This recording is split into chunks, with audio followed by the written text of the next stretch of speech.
hari naho wumva n'abantu bakubwira ngo akazi k'ibwami ngo KIC'UWICAYE. Uwo mugani ngira ngo muramaze kuwumva. Uwo mugani ntukwiye gucibwa n'umuntu yamenye Imana. Haleluya. Wewe ukwiye kuba akarorero bikamenyekana by'ukuri ko wewe wagize iki, wamenye Imana. Aho uhagaze bakamenya ko igikorwa giteza kugenda neza. Kubera iki? Hariho n'ababoss usanga akubwira ati je kugira ndaguha akazi banduze turyamane. Ukamukoresha icyaha. Kubera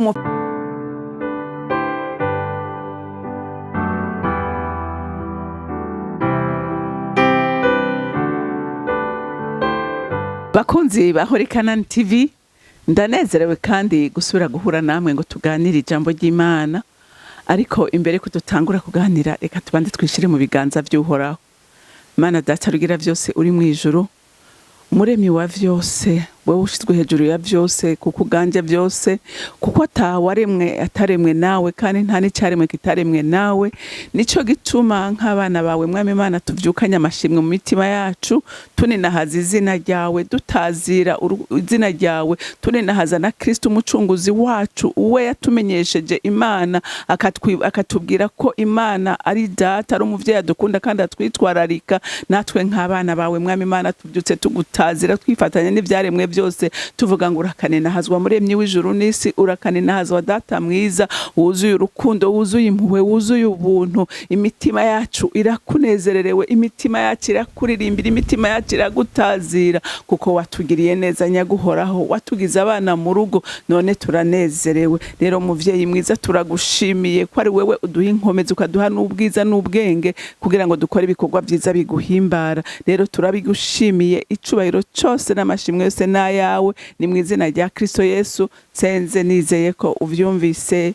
Amen, amen. Tumaze imisi turiko turaganira uko abana bakwiye kwifata mu maso y'abavyeyi, ngeko bakwiye kubaha kugira ngo bashobore kurambira mu isi kandi bahabwe umugisha n'Imana. Turabona n'ingene abavyeyi nabo nyene bakwiye korera neza abana, bakabarerera mu rukundo, babereka umurongo mwiza, umurongo mwiza ngendegwako kugira ngo vy'ukuri baba bana batojwe indero. Rero Imana ntiyibagiye n'abakozi. Umuntu wese azi ko afise uwakoresha ateza kumufata neza. Haleluya. Umukozi ateza gukora neza kugira ngo anezereze sebuja. Kandi wumve ko na leta ni sobuja, na leta iraguhanze ijisho, irakeneye kuyikorera neza kugira ngo ushobore kunezera iki, umutima w'Imana. Haleluya, haleluya. Reka dusome ijambo ry'Imana mu Banyefeso igice cya 6, turasoma kuva ku murongo wa 5 dushikane ku murongo 8. Bashumba mwumvire basobuja bo mu mubiri nk'uko mwumvira Kristo, mububashe muhinda agashitsi, mufise imitima y'ukuri. Ntimubakorere bakibahagarikiye nk'abanezereza abantu, ariko mubakorere nk'abashumba ba Kristo, mukora ivyo Imana igomba bivuye ku mutima. Mubakorere n'umutima ubikunze, nk'abakorera sobuja mukuru. Ntimube nk'abakorera abantu, kuko muzi yuko umuntu wese iyo akoze iciza azocishurwa na sebuja mukuru, niyo yoba umushumba canke uwidegemvya. Amen. Murumvise ko ijambo ry'Imana ririko rirakebura umukozi. Bavuze umushumba, umuntu wese arafise uwakorera. Haleluya, arafise uwakorera. Rero ijambo ry'Imana riko riravuga ngo ntukore ukorera ijisho, ntukore ari uko sobuja guhagaze hejuru, ntukore uvuga ngo ndakora ibyo mbonye. Ijambo ry'Imana ririkorera kubwira ngo ukore nk'ukorera nde, nk'ukorera sobuja mukuru. Sobuja mukuru twese turamusangiye, uyo n'umuremyi w'ijuru n'isi. Haleluya. Uwo nuwaremye ijuru n'isi, niwe databuja mukuru, niwe azoduhemba. Haleluya. Naho sobuja by'ukuri atokunezereza, wewe ukora inshingano zawe nk'uko bikwiriye kugira ngo unezere umutima w'uwagutumye. Haleluya. haleluya, ukore neza kugira ngo unezereze nde, unezereze shobuja mukuru, haleluya. Uwo nawe ninde? Uwo ni Kristo, uyo ni Imana, haleluya. Irakeneye ko wewe ushingira intahe ico wamenye, haleluya. Hinge ndababwire bantu b'Imana, hariho abantu benshi bazi yuko gukora umuntu akore kugira ngo shebuja mushimire, canke akavuga ngo akwatambona ntavyo nkora, canke ukabikora nabi, ukabikora ngo bigura intege. Hari naho wumva n'abantu bakubwira ngo akazi k'ibwami ngo KIC'UWICAYE.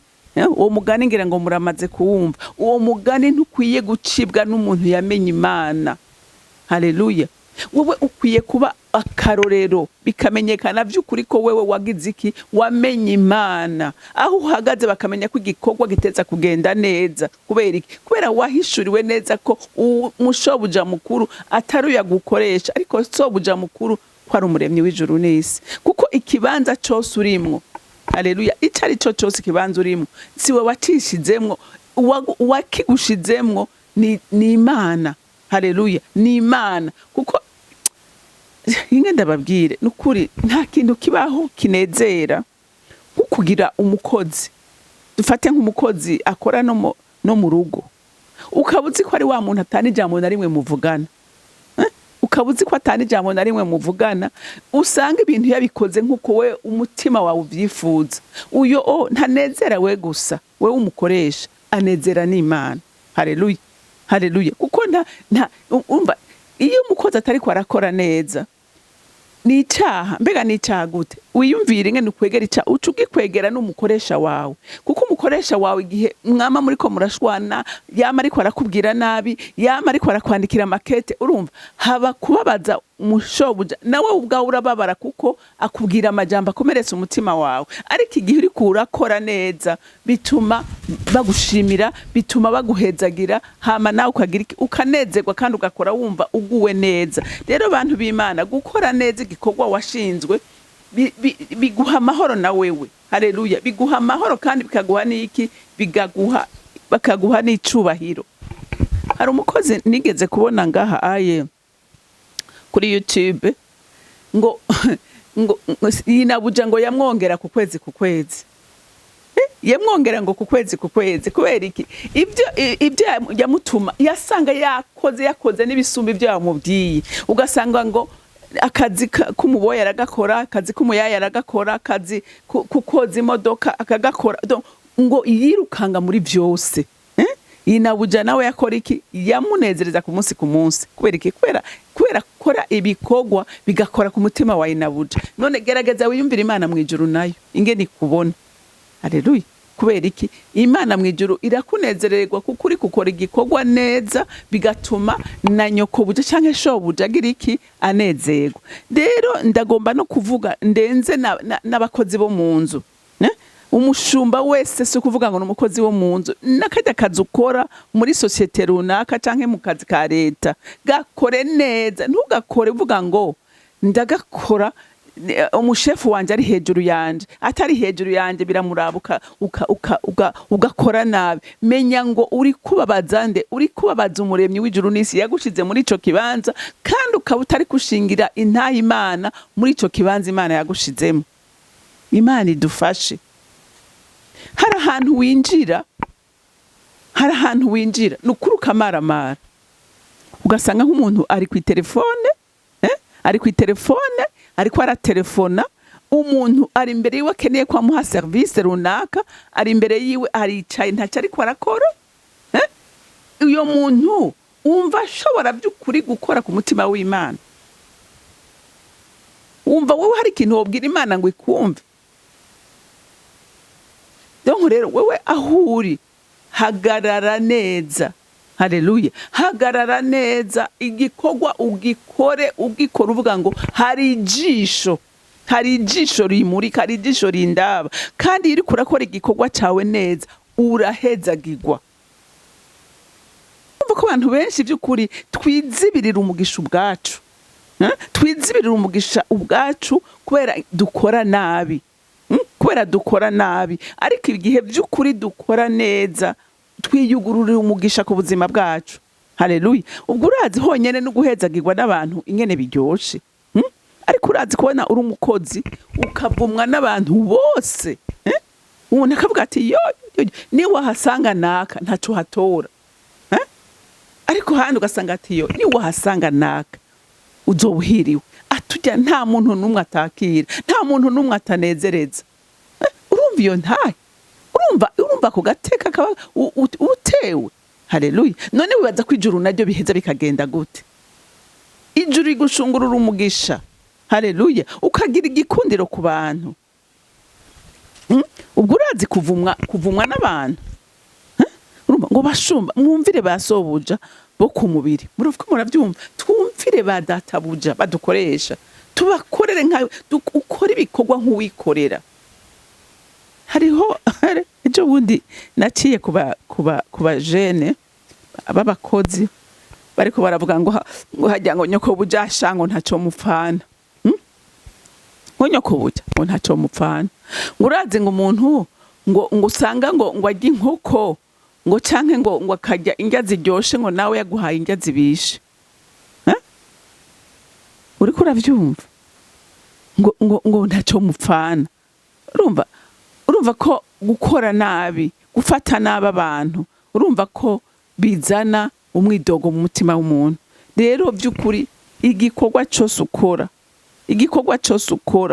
ugikorana umwete, ugikorana urukundo, ugikorana ishaka, uvuga ngo ndagomba kunezereza Imana, haleluya. Uti ndagomba kunezereza iki? Ndagomba kunezereza Imana. Hariho n'abandi kenshi usanga batsitazwa n'ababarongoye, abantu babarongoye bakabatsitaza, ugasanga nabo ibikorwa cyababireka. Ombe nkubwira ibanga, icumba cyose ushoboye gukora ntuze wigera ugikora uvuga ngo uri kugikorera umuntu, ntuze wigera uvuga gutyo na rimwe, ariko uvuge ngo ibyo nkora ndiko ndabikora kubw'icubahiro ciyamamagaye, ndiko ndabikora kubw'icubahiro ciyandemye, haleluya. Ico ndagikora kuko Imana yanje ariyo yanteretse muri iki kibanza kugira ngo ndagikoremo neza. Reka mwumve ngaha ngo ngaha ku murongo w'umunani ngo kuko muzi yuko umuntu wese iyo akoze iciza azocishurwa na shebuja mukuru, niyo yoba umushumba canke uwidegembya. Mwavyumvise? Sobuja ntiyo gushimira, kandi n'ijambo ry'Imana riravuga ngo aravumwe uwizigiye umwana w'umuntu. Haraho ushobora gukorera umuntu neza akakwitura inabi, ariko umenye ngo hariho sobuja mukuru, haleluya, we adashobora kwishura nk'uko abantu bishura.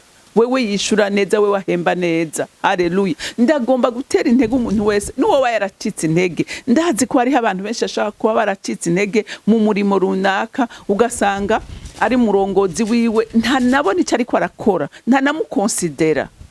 Umbe nkubwire inshuti yanje, ntukangwe n'uyu.